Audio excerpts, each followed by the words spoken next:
పెద్ద cinema April 30కి ఇంకా రానట్టే. Cinema మళ్ళీ పోస్ట్‌పోన్ అయింది. జూన్ 26కి రాబోతుంది. సో మరి ఈ వార్త ఎంతమంది విన్నారు? నిజంగా అది నిజం అనుకుంటున్నారా? టీం వాళ్ళు అఫీషియల్‌గా చెప్పనప్పుడు మీరు ఏ విధంగా నమ్ముతారు? సో దీనికి సంబంధించిన వార్త మాత్రం ఇప్పుడు సోషల్ మీడియాలో కోడై కూస్తున్నారు. చాలామంది కూడా పెద్ద సినిమా పోస్ట్‌పోన్ అయింది, పెద్ద సినిమా పోస్ట్‌పోన్ అయింది, మళ్ళీ పోస్ట్‌పోన్ అయింది, ఇంకా మీ సినిమా రానట్టే అంటూ చాలామంది మాట్లాడుతున్నారు. ఎవరికైతే రామ్ చరణ్ గారు అంటే పడదో. అయితే ఇప్పుడు ఏంటంటే ఎస్కేఎన్ గారు ఎప్పుడైతే ఈ యొక్క సినిమా గురించి మాట్లాడడం జరిగిందో అప్పటి నుంచి వస్తున్నటువంటి రూమర్స్కి ఇంకా బలం చేకూరింది. అండ్ ముందుగానే అందరికీ తెలుసు ఏప్రిల్ 30కి సినిమా రావాలి అంటే ఈ 1 మంత్ అంతా కూడా డే అండ్ నైట్ కూడా కష్టపడాలి. సో మరి ఆల్రెడీ టీం అందరూ కూడా దానికోసమే కష్టపడుతున్నారు. దానికి సంబంధించినటువంటి కొన్ని సందర్భాలు కూడా మనం మాట్లాడుకున్నాం.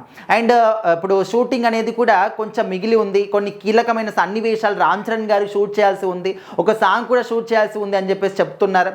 సో ఎంత కాదనుకున్నా కూడా 15 డేస్ అయిన టైం ఖచ్చితంగా పడుతుంది. ఏప్రిల్ 15th వరకు ఈ సినిమా షూటింగ్ అంతా కూడా చేసినప్పటికీ మరి ఆ ఎడిటింగ్ ఎప్పుడు చేయాలి, అదేవిధంగా బ్యాక్గ్రౌండ్ మ్యూజిక్ కావచ్చు, పోస్ట్ ప్రొడక్షన్ పనులు కావచ్చు, ఇంకా ఎన్ని పనులు ఉంటాయి. సో ఇవన్నీ కూడా మరీ ముఖ్యంగా ప్రమోషన్స్ అనేవి ఎంత ఇంపార్టెంట్ రోల్ ప్లే చేస్తాయి సినిమా విషయంలో అనేది మనం అన్ని సినిమాల విషయంలో కూడా చూసాం. సో మరి ఈ 1 మంత్లో ఇదంతా కూడా అవుతుందా అంటే ఆల్మోస్ట్ అందరూ కూడా కాదు అని చెప్పేసి ఇంకా సినిమా పోస్ట్పోన్ చేస్తారని కాదు, చేస్తారు అని చెప్పేసి సోషల్ మీడియాలో మాట్లాడుకున్నారు. మరి ఎస్కేఎన్ గారు మనకు తెలుసు ఏ ఈవెంట్లో మాట్లాడినా ఎక్కడ మాట్లాడినా కూడా కాంట్రవర్సీలు కావాలని మాట్లాడతాడా లేకపోతే అనుకోకుండా మాట్లాడతాడా తెలియదు, కానీ కాంట్రవర్సీలో మాత్రం చిక్కుంటాడు.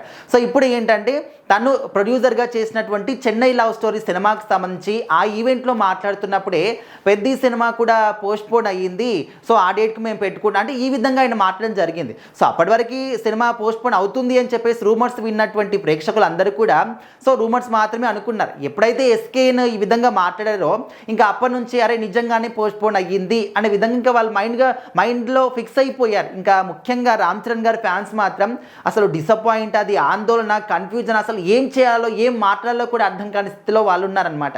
అదే ఇప్పుడు ఏంటంటే ఎస్కేఎన్ గారు ఒక వీడియో రిలీజ్ చేస్తారు. ఆ వీడియోలో ఏం మాట్లాడారంటే నేను సినిమా నిజంగానే పోస్ట్పోన్ అయ్యింది అని చెప్పేసి సోషల్ మీడియాలో వస్తున్నటువంటి ఏవైతే క్లిప్పింగ్స్ ఉంటాయో వాటిని చూసి మీరే టీం వాళ్ళు అఫీషియల్గా అనౌన్స్ చేస్తారేమో, సో అందుకోసమని నేను ఆ విధంగా మాట్లాడడం జరిగింది.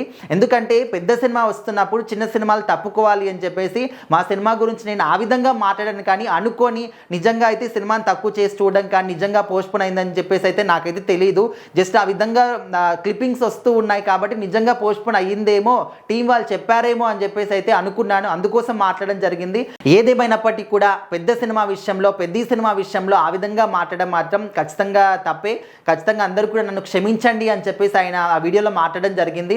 మరి పెద్ద సినిమా నిజంగానే పోస్ట్పోన్ అవుతుందా అయ్యిందా అని దాని పట్ల టీం వాళ్ళు ఎవ్వరు కూడా అఫీషియల్గా ఇక్కడ కూడా రియాక్ట్ అవ్వలేదు. అండ్ సోషల్ మీడియా వేదికగా ఈ రేంజ్లో రూమర్స్ క్రియేట్ అవుతున్నప్పటికీ, పెద్ద చర్చలు సాగుతున్నప్పటికీ టీం సైడ్ నుంచి మాత్రం ఎలాంటి ఒక రెస్పాన్స్ మాత్రం రాలేదు. మరి నిజంగా ఏప్రిల్ 30కి వస్తుందా అంటే మరి ఆల్మోస్ట్ అయితే అందరూ నమ్మకంగా ఉన్నారు ఖచ్చితంగా వస్తుంది అని. మరి చూడాలి టీం వాళ్ళు ఎప్పుడు దీని గురించి రియాక్ట్ అవుతారు, ఎస్కేఎన్ గారి మీద ఏమైనా యాక్షన్ తీసుకుంటారా ఏంటి అనేది. సో మరి ఆయన మాట్లాడిన మాటలకు తెలుసుకోకుండా మాట్లాడిన దానికి మీరు ఏ విధంగా ఫీల్ అవుతున్నారు ఖచ్చితంగా కామెంట్ చేయండి.